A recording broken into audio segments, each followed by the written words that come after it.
한 달 만에 우리가 만나는 건데 네. 솔직하게 41.08%는 맞추셨습니까? 그것은 제 예상이 좀 빗나갔습니다. 뭐 몇이라고 하셨죠, 예상? 저는 희망사항 섞여서 예. 47% 47% 정도 나왔으면 좋겠다. 예. 그런데 저희 마포 을은 47 나왔죠. 지역구는 네. 거기는 달성하셨는데 서울 지역 1등. 1등. 네. 아니 근데 41.08%는 그럼 어떻게 해서 나온 수치라고 생각하세요?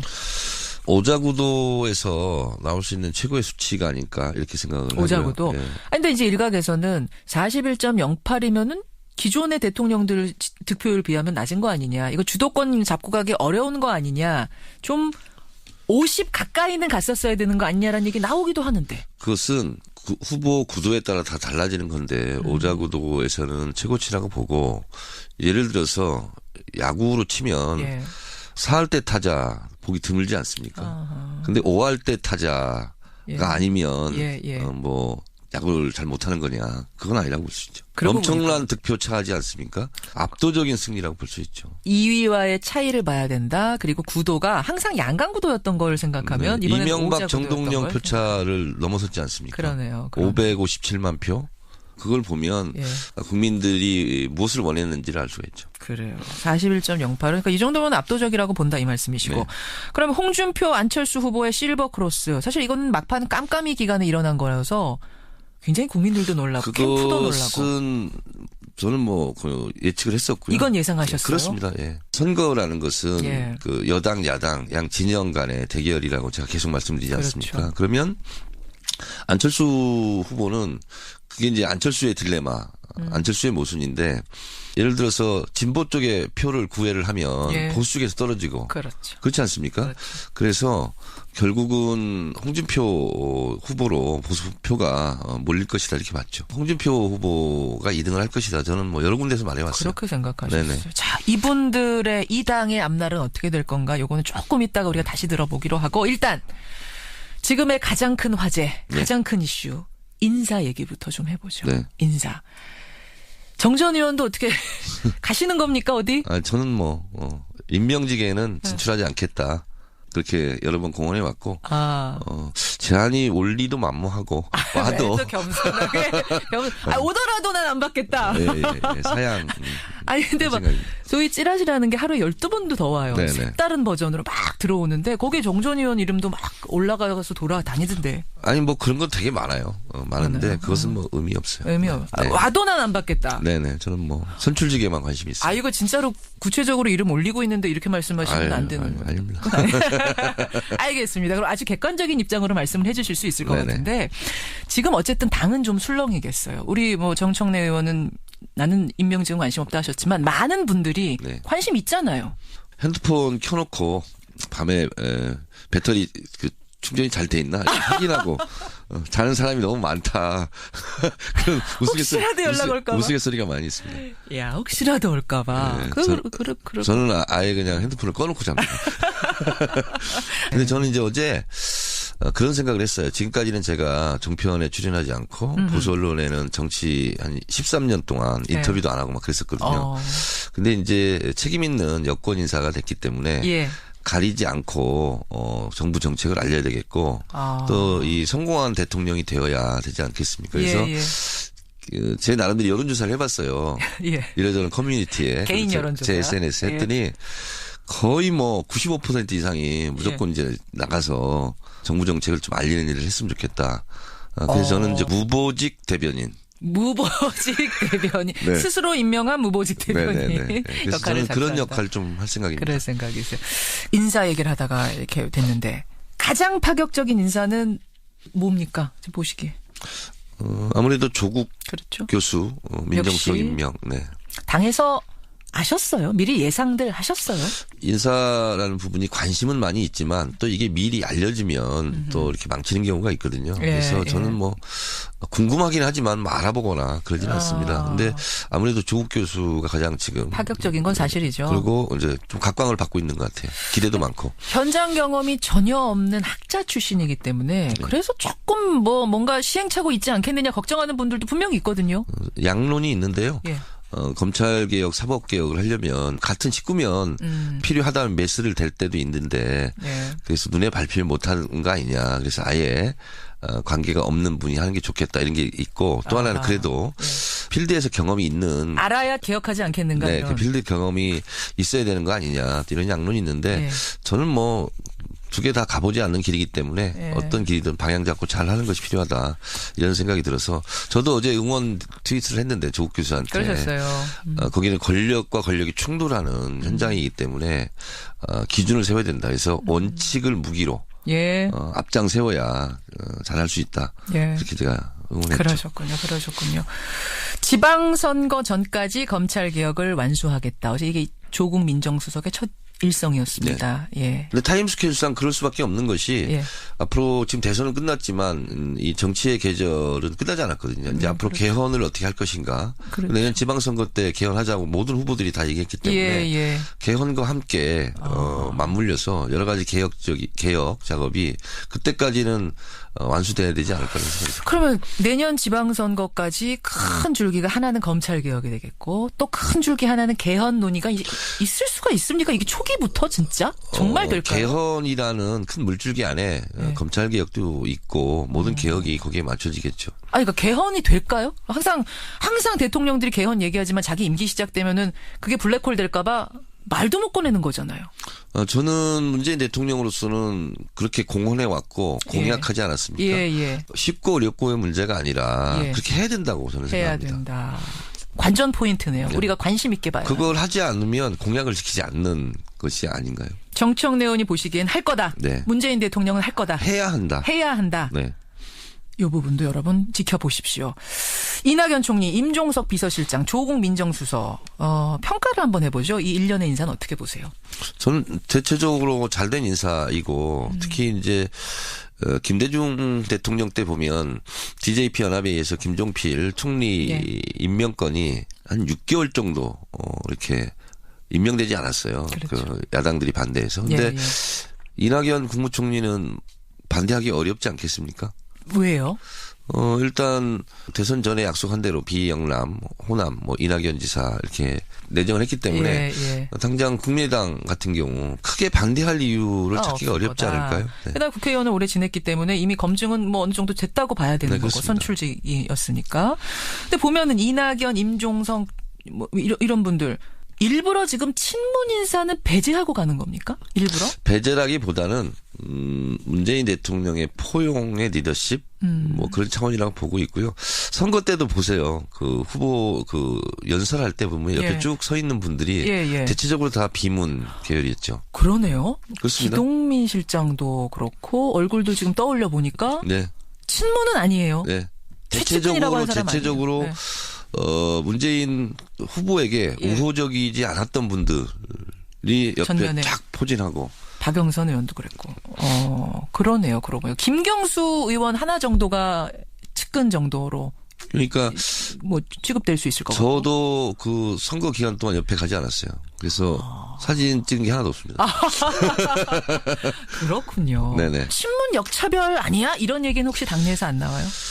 아직 그것이 불가 나올 정도로 그렇지 않고 아직은 지금 이제 감격스럽고 예. 잘해야 된다 이런 분위기지 어떤 것에 이렇게 날카롭게 비판하고 이런 분위기는 아닙니다. 이른바 삼철이라고 불리는 최측근 인사. 네. 최측근 인사들은 일부러 전부 빼는 겁니까? 저는 그 생각은 좀 다른데요.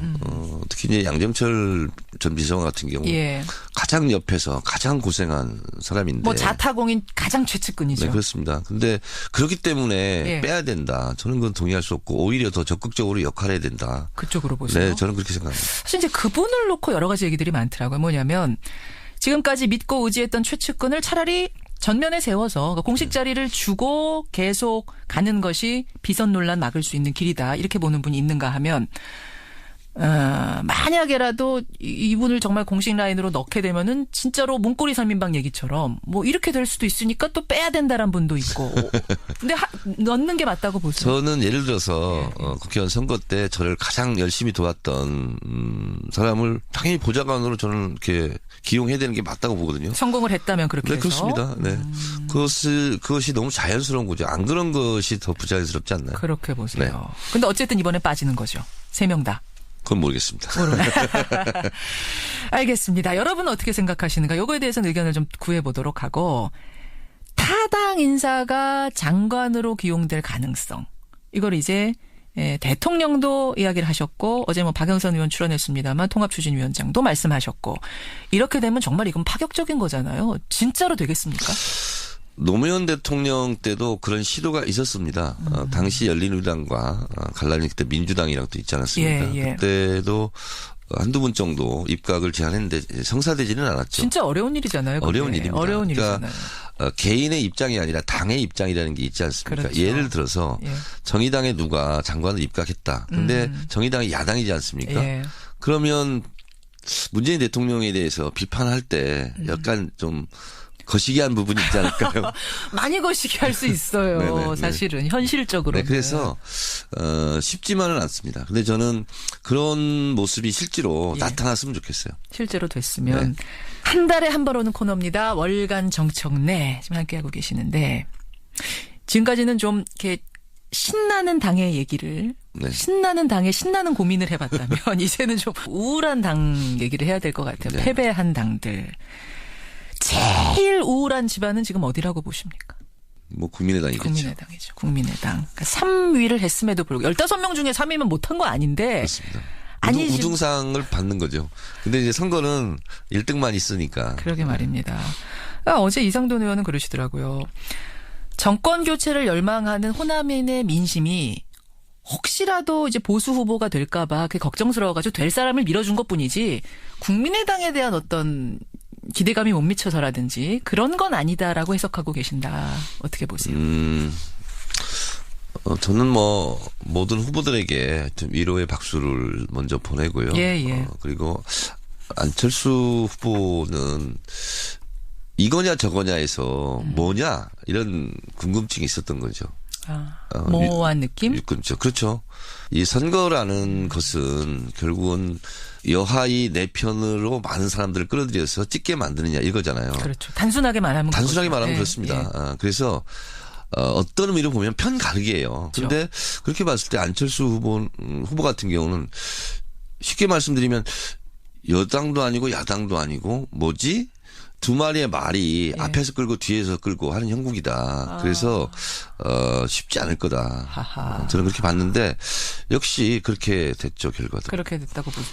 그럼 안철수 전 대표의 미래는 어떻게 될 거라고 보세요? 안철수 전 일단은 좀 쉬고 나서 뭐라고 마지막 말이 뭐였죠? 내 역할을 하겠다. 정치적인 역할을 변화와 미래 뭐 이렇게 얘기를 하셨는데 저는 뭐 잘 됐으면 좋겠지만 지금 같은 스탠스로는 굉장히 좀 쉽지 않는 국면이다 이렇게 봅니다.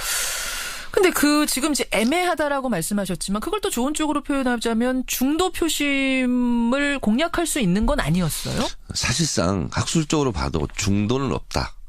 이렇게 봐야 됩니다. 왜냐하면 예를 들어 한 사람이 있어요. 그 사람이 선택하는 것은 진보를 선택할 수도 있고 보수를 선택할 수도 있고 이렇게 되는 거거든요. 그래서 어떤 사안에 대해서 왔다 갔다 하는 것 뿐이지 실제로 모든 사안에 대해서 항상 중간자적 입장이 있는 사람이 몇 명이나 있겠습니까? 거의 없다고 봅니다. 저는. 그렇게 보시는 거예요. 사안에 따라서 입장이 달라지는 거잖아요. 그래서 중간이 중요하다고 해서 후보의 입장에서 항상 나는 오해 지점이 가 있겠다. 그러면 왔다 갔다 하는 사람만 있지 서 있는 사람이 없어요. 야, 이거는 선거를 많이 치러보신 분의 내공에서 나오는 이야기인데 그런 거고. 그 점에서 안철수 전 대표가 실패한 거다. 그러니까 내 사람이 아닌 거죠. 내 우호적인 지지자가 아니고. 그러면 이분에게 조언을 하는 어떤 정치인의 입장에서 뭐라고 조언을 해주고 싶어요? 어떻게 미래를 잡으라고 말씀해주고 싶으세요? 아니 그분이 저한테 조언을 하지 제가 조언할 입장은 아니지만 선거는 더 많이 치러보셨으니까. 저는 깃발이 선명하지 않으면 사람들이 모이지 않습니다. 그렇군요. 안철수 전 대표가 지금보다 훨씬 더 선명하고 훨씬 더 맷집을 키우고 배포 키워서 나오셔야 한다라는 조언을 그러니까 주시는 거예요. 어떤 선거든 예. 선거전에 들어가면 외연 확장, 중도 뭐 이렇게 얘기하지 않습니까? 예, 예. 보수는 왼쪽으로, 진보는 오른쪽으로. 그러나 자기 진영에서 지지를 확보하지 않으면 예. 외연 확장도 못하는 거죠. 그렇게 보시는 거예요. 국민의당은 어떻게 보세요? 국민의당 어떻게 될까? 이게 지금 민주당원 입장에서 하기 좀 어려운 말씀일 수도 있겠습니다만 좀 이건 객관적으로. 그 국민당에서 알아서 잘 하실 일이죠. 제가 뭐 말가왈부 할 일은 아니라고. 그러니까 상처가 될까봐 지금 말을 좀 조심하시는 것 그렇지 같아요. 않습니다. 오늘은. 예. 아 좋습니다. 자 그러면 자유한국당으로 가죠. 미국 가서 한 달쯤 쉬고 온다고 밝힌 홍준표 전 지사, 홍준표 후보. 이분은 어떤 구상을 하고 돌아올까요? 제가 그분이 아니기 때문에 잘 모르겠으나 어쨌든 자유한국당으로서는 저는 표를 너무 많이 받았다 이렇게 생각을 합니다. 왜냐하면 이렇게 되면 예. 본인도 얘기했지 않습니까? 복원하는데 성공했다 그러는데 성공했다. 발판 마련했다. 박근혜 국정농단에 대한 우리는 책임을 다했다. 이런 기류로 흘러가지 않을까 좀 걱정이 됩니다. 이분이 당권에 도전하진 않을 거다라는 게 어제 정우택 대표의 말이긴 했습니다만 네. 진짜로 이분이 당권 도전 안 하고 뒤로 물러서 있을까요? 박근혜 대통령 탄핵에 반대했던 예. 여론이 한 20% 정도는 항상 있지 않았습니까? 예. 그분들이 실제로 홍준표 후보로 지지를 하신 거다. 집결을 한 것이고 그런 면에서 봤을 때 구심체 역할은 하신 거죠. 홍준표 후보께서. 그런 면에서 봤을 때 홍준표 후보가 국내에 있든 외국에 있든 예. 어쨌든 자유한국당의 뭐 중흥, 재건 뭐 예. 이런 것에는 중심이 될 수밖에 없다. 중심이 될 수밖에 없다. 네. 20%, 24%를 얻은 후보라면 네. 그러면 홍 후보가 직권으로 입당을 추진했던 그 12명의 바른정당 의원들 네. 추진을 해놓고 명부에 이름까지 올리고 이제 그만두게 된 건데 선거를. 네. 지금 당 지도부에서는 어떤 얘기가 나오냐면 명부에 올라갔지만 절차를 제대로 밟은 건 아니다. 재검토해야 된다. 이런 얘기 나오거든요. 이분들 어떻게 될까요? 뭐 12명. 지금 국면에서 그게 뭐 중심적 이슈는 저는 아니라고 보고요. 그건 자체 내에서 뭐 알아서 잘 해결하시겠죠. 이거 복당이 될까요? 아니면 또 친박 친이 한참 동안 싸울까요? 어떻게 보면 국제미아가 되는 지금 상황이죠. 그분들이. 선거 때는 다, 부직갱이도 필요하니까. 예. 이 사람 저 사람 다 끌어모을 상황이었지만, 선거 끝난 마당에 홍준표 후보가 또 강력하게 이분들을 받아줘야 된다. 이렇게 얘기하기도 좀 어렵지 않을까요? 국제미아, 쉬운 말로 낙동강 오리알이 될 수도 있다.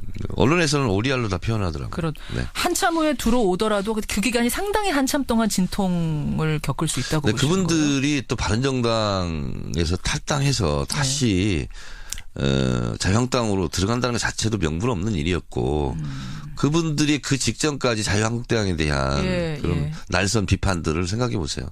자기가 말한 것에 자기가 꼬이는 거죠. 일단 스타일 국인 거죠. 스타일을 12분의 고민도 크겠습니다. 네. 네, 이래저래 오늘은 참 선거 후에 첫 월간이어서 할 얘기가 참 많은데 네. 일단 요 정도 정청래 전 의원의 얘기를 듣는 것으로 하고 사실은 저는 대선 끝나고 나면은 이렇게 월간에서 할 얘기가 이제 좀 줄어들겠구나 했는데 계속 촉을 바쁘게 움직여 주셔야 될 것 같아요.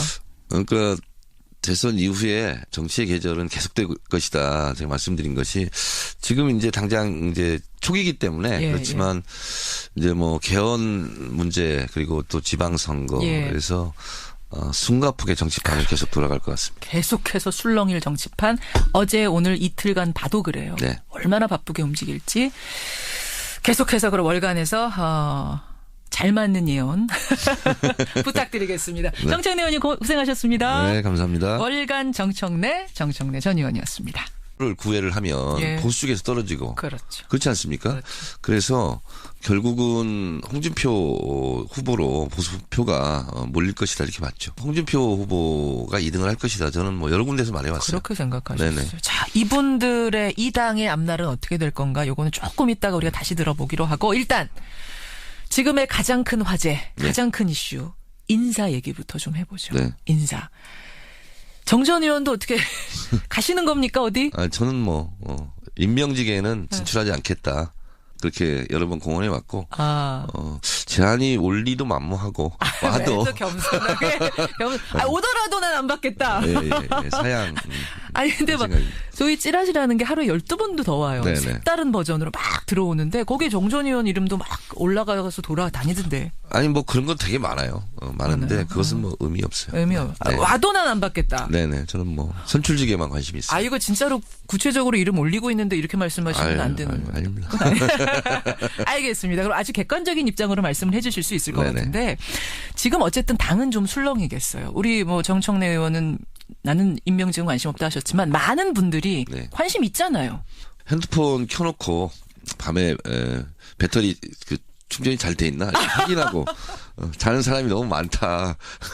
그런 혹시라도 연락 올까 봐? 우스갯소리가 많이 있습니다. 야 혹시라도 올까봐. 네, 저는 아예 그냥 핸드폰을 꺼놓고 잡니다. 근데 저는 이제 어제 그런 생각을 했어요. 지금까지는 제가 종편에 출연하지 않고 보수 언론에는 정치 한 13년 동안 인터뷰도 안 하고 막 그랬었거든요. 근데 이제 책임 있는 여권 인사가 됐기 때문에 예. 가리지 않고 정부 정책을 알려야 되겠고 또 이 성공한 대통령이 되어야 되지 않겠습니까? 그래서 예. 제 나름대로 여론조사를 해봤어요. 예. 그렇죠. 내년 지방선거 때 개헌하자고 모든 후보들이 다 얘기했기 때문에 예. 개헌과 함께 맞물려서 여러 가지 개혁 작업이 그때까지는 완수돼야 되지 않을까 생각합니다. 그러면 내년 지방선거까지 큰 줄기가 하나는 검찰개혁이 되겠고 또 큰 줄기 하나는 개헌 논의가 있을 수가 있습니까? 이게 초기부터 진짜? 정말 될까요? 개헌이라는 큰 물줄기 안에 검찰개혁도 있고 모든 개혁이 거기에 맞춰지겠죠. 아니, 그러니까 개헌이 될까요? 항상 대통령들이 개헌 얘기하지만 자기 임기 시작되면은 그게 블랙홀 될까봐 말도 못 꺼내는 거잖아요. 저는 문재인 대통령으로서는 그렇게 공헌해 왔고 공약하지 않았습니까? 예. 쉽고 어렵고의 문제가 아니라 그렇게 해야 된다고 저는 해야 생각합니다. 된다.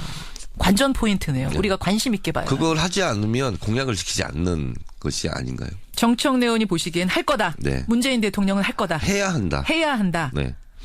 이 부분도 여러분 지켜보십시오. 이낙연 총리, 임종석 비서실장, 조국 민정수석 평가를 한번 해보죠. 이 1년의 인사는 어떻게 보세요? 저는 대체적으로 잘된 인사이고 특히 이제 김대중 대통령 때 보면 DJP 연합에 의해서 김종필 총리 임명건이 한 6개월 정도 이렇게 임명되지 않았어요. 그렇죠. 그 야당들이 반대해서. 근데 이낙연 국무총리는 반대하기 어렵지 않겠습니까? 왜요? 일단 대선 전에 약속한 대로 비영남, 호남, 이낙연 지사 이렇게 내정을 했기 때문에 당장 국민의당 같은 경우 크게 반대할 이유를 찾기가 어렵지 않을까요? 네. 게다가 국회의원을 오래 지냈기 때문에 이미 검증은 어느 정도 됐다고 봐야 되는 거고 그렇습니다. 선출직이었으니까. 근데 보면은 이낙연, 임종석 이런 분들 일부러 지금 친문 인사는 배제하고 가는 겁니까? 일부러? 배제라기보다는 문재인 대통령의 포용의 리더십 그런 차원이라고 보고 있고요. 저는 커뮤니티에 개인 여론조사 제 SNS 했더니 거의 95% 이상이 무조건 이제 나가서 정부 정책을 좀 알리는 일을 했으면 좋겠다. 그래서 저는 이제 무보직 대변인. 스스로 임명한 무보직 대변인 그래서 저는 그런 역할을 좀 할 생각입니다. 그럴 생각이세요. 인사 얘기를 하다가 이렇게 됐는데 가장 파격적인 인사는 뭡니까? 지금 보시기에. 아무래도 조국 교수 민정수석 임명. 네. 당에서 아셨어요? 미리 예상들 하셨어요? 인사라는 부분이 관심은 많이 있지만 또 이게 미리 알려지면 또 이렇게 망치는 경우가 있거든요. 그래서 저는 궁금하긴 하지만 알아보거나 그러지는 않습니다. 근데 아무래도 조국 교수가 가장 지금 파격적인 건 사실이죠. 그리고 이제 좀 각광을 받고 있는 것 같아요. 기대도 많고. 현장 경험이 전혀 없는 학자 출신이기 때문에 그래서 조금 뭔가 시행착오 있지 않겠느냐 걱정하는 분들도 분명히 있거든요. 양론이 있는데요. 검찰개혁, 사법개혁을 하려면 같은 식구면 필요하다면 메스를 댈 때도 있는데 그래서 눈에 밟히를 못하는 거 아니냐. 그래서 아예 관계가 없는 분이 하는 게 좋겠다 이런 게 있고 또 하나는 그래도 필드에서 경험이 있는 알아야 개혁하지 않겠는가. 그 필드 경험이 있어야 되는 거 아니냐 이런 양론이 있는데 저는 두 개 다 가보지 않는 길이기 때문에 어떤 길이든 방향 잡고 잘 하는 것이 필요하다 이런 생각이 들어서 저도 어제 응원 트윗을 했는데 조국 교수한테 그러셨어요. 거기는 권력과 권력이 충돌하는 현장이기 때문에 기준을 세워야 된다. 그래서 원칙을 무기로 앞장 세워야 잘할 수 있다. 그렇게 제가 응원했죠. 그러셨군요. 지방선거 전까지 검찰개혁을 완수하겠다. 어제 이게 조국 민정수석의 첫 일성이었습니다. 예. 근데 타임스케줄상 그럴 수밖에 없는 것이 예. 앞으로 지금 대선은 끝났지만 이 정치의 계절은 끝나지 않았거든요. 이제 앞으로 그렇죠. 개헌을 어떻게 할 것인가. 선거 때도 보세요. 그 후보 그 연설할 때 보면 옆에 예. 쭉 서 있는 분들이 예. 대체적으로 다 비문 계열이었죠. 그러네요. 그렇습니다. 기동민 실장도 그렇고 얼굴도 지금 떠올려 보니까 네. 친문은 아니에요. 네. 최측근이라고 하는 사람 대체적으로 아니에요. 문재인 후보에게 예. 우호적이지 않았던 분들이 옆에 전면에. 쫙 포진하고. 박영선 의원도 그랬고. 그러네요. 그러고요. 김경수 의원 하나 정도가 측근 정도로 그러니까 뭐 취급될 수 있을 것 같고. 저도 그 선거 기간 동안 옆에 가지 않았어요. 그래서 사진 찍은 게 하나도 없습니다. 그렇군요. 네네. 친문 역차별 아니야? 이런 얘기는 혹시 당내에서 안 나와요? 아직 그것이 뭐 불가 나올 정도로 그렇지는 않고 아직은 지금 이제 감격스럽고 예. 잘해야 된다 이런 분위기지 뭐 어떤 것에 뭐 이렇게 날카롭게 비판하고 이런 분위기는 아닙니다. 이른바 삼철이라고 불리는 최측근 인사. 네. 최측근 인사들은 일부러 전부 빼는 겁니까? 저는 그 생각은 좀 다른데요. 특히 이제 양정철 전 비서관 같은 경우 예.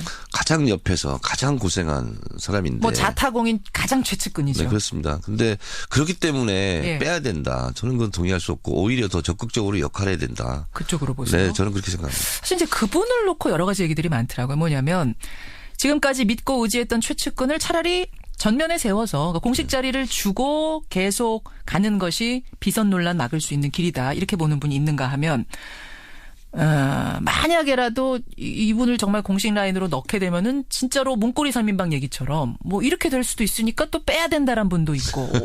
근데 넣는 게 맞다고 보세요. 저는 예를 들어서 국회의원 선거 때 저를 가장 열심히 도왔던 사람을 당연히 보좌관으로 저는 이렇게 기용해야 되는 게 맞다고 보거든요. 성공을 했다면 한 달 만에 우리가 만나는 건데 네. 솔직하게 41.08%는 맞추셨습니까?